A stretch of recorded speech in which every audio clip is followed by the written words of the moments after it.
जवानी पे मार होता है बड़े बड़े बाहुबलियों में। मेरे जवानी पे मार होता है बड़े बड़े बाहुबलियों में। देखी चोली के चीज रानी छौड़न के बढ़ो परेशानी।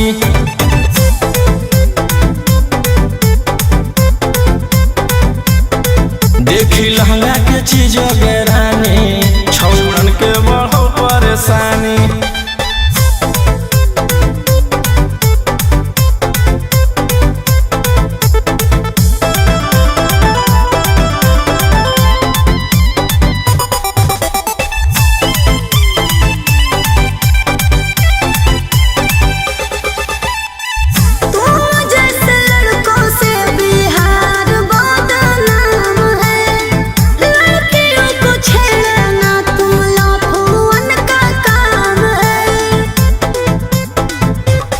ऐसे चलही तो जवानी पर अटैक हो जइतो।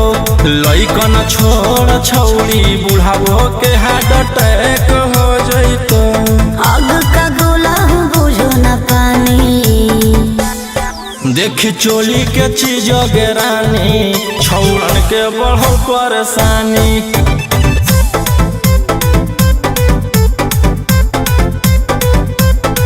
देखी लहंगा के चीज रानी छौड़न के बढ़ो परेशानी।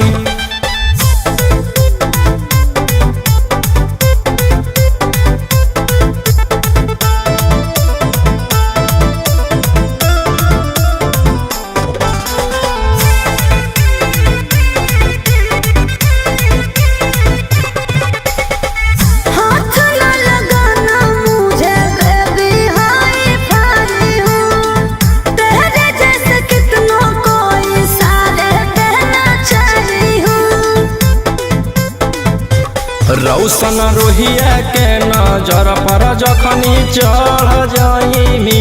आयुषवा फेर देतौ हाथ तो छौड़ी तर जाइमी। रोहित न करो छेड़खानी। देखी चोली के चीज रानी छौड़न के बढ़ो परेशानी।